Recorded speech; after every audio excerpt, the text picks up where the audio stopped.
If you have livestock on your acreage, you need a good fence. Today we're going to talk about fencing. We have Ryan Hanrahan of J&L Fencing with us. Ryan, you just put this fence up for me this morning. Can you tell me about it? Well, yeah, it's just it's 2x4 horse wire. Okay. It's designed to keep horses in so they won't put their hooves or nothing in it, but it also works well for sheep, like we're putting up here. All right. That way they can't get their head stuck in it or try and push through. This is woven wire. Can you tell me a little bit about the installation process for that? Well, yeah, first we started out, we had to put the posts in. We drive a post on each end. Okay. And then we string this barbed wire here. We actually start out with it at the bottom. Okay. And we stretch it from each end post and straighten it out and then step off these posts here on 10-foot centers, and then on downwards at the lot fence we moved them down to 8-foot centers to hold the pressure of the sheep. All right. So, and then we just go through and we have a hydraulic post driver on our tractor that we pound all the posts in the ground with. And then after you get them in, we get them straightened up, tie all our corner sets, and then we stretch all the wire up. And what are the posts, or what kind of wood? These here are 6x8 corner posts. They come out of Oklahoma. How long will this fence last? This should last you at least 10 or 15 years. And we're going to use this on our sheep. Sheep don't work the fence all that much. I know probably pigs would work it more. What other types do you install for livestock? We pretty well cover the whole spectrum. There's different styles of the woven wire with the bigger squares. This is a 2x4 horse fence. A little bit more pricey, but it's a lot nicer. They can't get through it. We also sell another 47-inch woven. It's got bigger squares, and they kind of narrow as they go down. But there's from barbed wire, we also install it's a barbless. It looks just like this barbed wire, only with no barbs in it.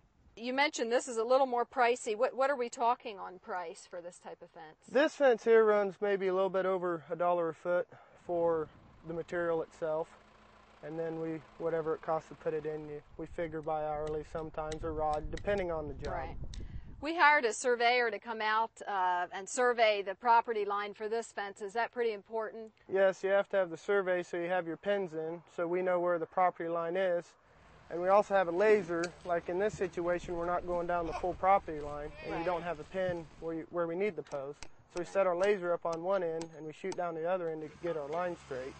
And then that's how we find where our post needs to go in the center, so we're sure it's on the line. Yeah, it sounds a little bit complicated. I wouldn't want to try this myself, but could you build a fence like this yourself? Yes, you could. There'd be a lot more labor involved in it, because you'd probably have to dig the posts in by hand. Okay. I mean, the post drivers are quite pricey, but how far are those posts in the ground?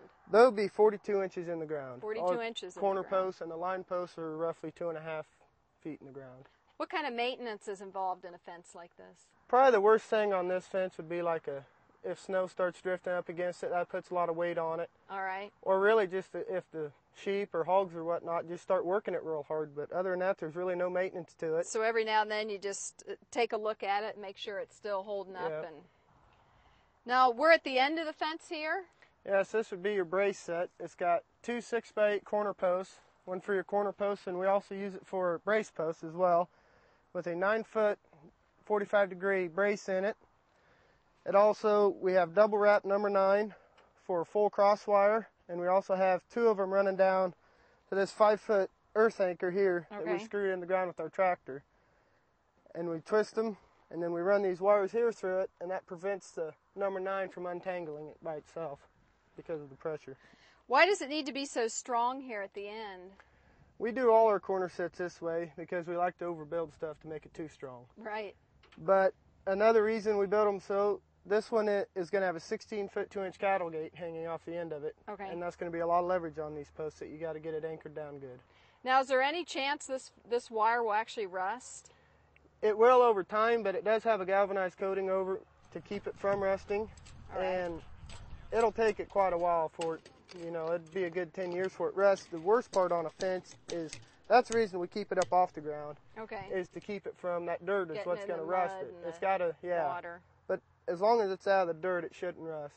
All right. Now, this fence isn't going to be electrified. We don't really need that when we have the woven wire like this. No, you shouldn't need it with really the only reason you need to electrify a fence is either you run like a high tensile wire that's just real small and runs through, because it doesn't have anything to keep the horses from hitting it.